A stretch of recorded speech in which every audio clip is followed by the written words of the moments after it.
एक समय की बात है, एक शांत गांव में, जहां सुबह की किरणें चमकती हुई नदी के पानी पर नाचती थीं, एक मछुआरा रहता था। उसका नाम मोहन था। मोहन अपने काम में बहुत माहिर था। उसके हाथ में जादू था। जाल फेंकता तो कभी खाली नहीं लौटता, पर उसकी एक बुरी आदत थी, लालच। उसे हमेशा और ज्यादा चाहिए होता था, चाहे उसके पास कितना भी क्यों ना हो। उसके पास जो था, उससे वह कभी संतुष्ट नहीं होता था। एक दिन जब सूरज ठीक अपने सिर पर था और नदी का पानी गहरा नीला दिख रहा था, जिसमें आकाश का प्रतिबिंब साफ दिख रहा था, मोहन अपनी पुरानी घिसी हुई नाव लेकर निकला।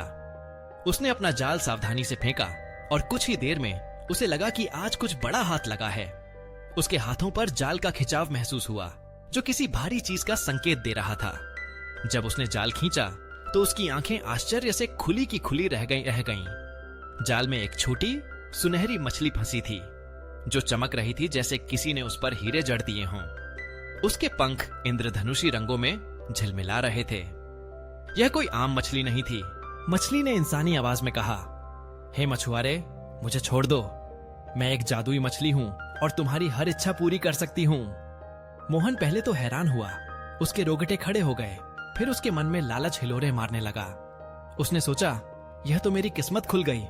उसने कहा, ठीक है, लेकिन पहले मुझे एक बड़ा सा महल चाहिए, जिसमें सोने की दीवारें हों, हीरों के दरवाजे हों और मखमली गलियारे हों, जो दूर दूर तक फैले हों।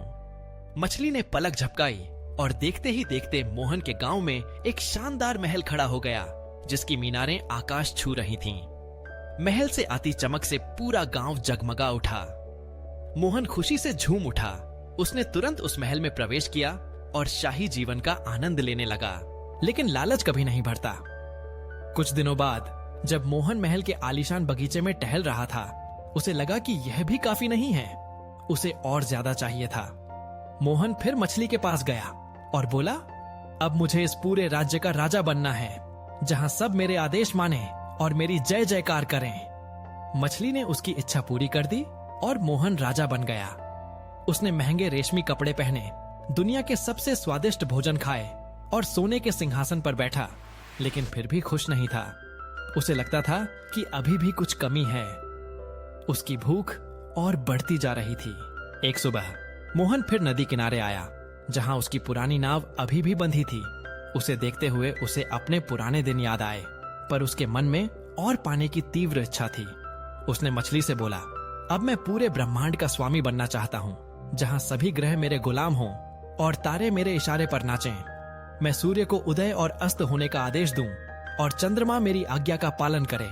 इस बार सुनहरी मछली ने ठंडी सांस भरी और उसकी सुनहरी चमक थोड़ी फीकी पड़ गई। उसने कहा, तुम्हारे लालच की कोई सीमा नहीं है मोहन। तुमने अपनी सभी इच्छाओं का दुरुपयोग किया है। तुमने जो कुछ भी पाया उससे संतुष्ट नहीं हुए। जाओ, तुम फिर से वही गरीब मछुआरे बन जाओगे और तुम्हारा महल और राज्य सब गायब हो जाएगा। पलक झपकते ही मोहन ने खुद को अपनी पुरानी टूटी हुई नाव में पाया और उसके सामने वही पुरानी नदी बह रही थी, जिसमें कभी उसने सुनहरी मछली पकड़ी थी। उसका महल, उसका राज्य, उसके शाही कपड़े सब गायब हो चुका था। उसने देखा कि उसके पास अब कुछ नहीं बचा था, सिवाय अपनी टूटी हुई नाव और खाली जाल के। सूर्य धीरे धीरे क्षितिज पर डूब रहा था और उसकी किरणें नदी के पानी में पहले की तरह ही नाच रही थीं, मानो कुछ भी न बदला हो। लेकिन मोहन बदल चुका था।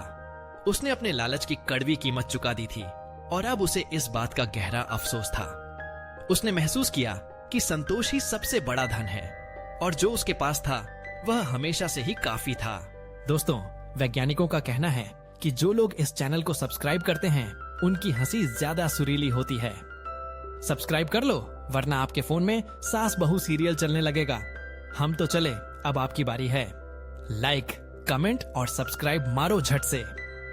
वीडियो खत्म, अब आप अपनी जिंदगी में लौट सकते हैं। ठीक है, फिर मिलते हैं। मस्त रहिए। सब्सक्राइब करना मत भूलना, वरना अगली बार जोक सुनाने भूत भेजेंगे।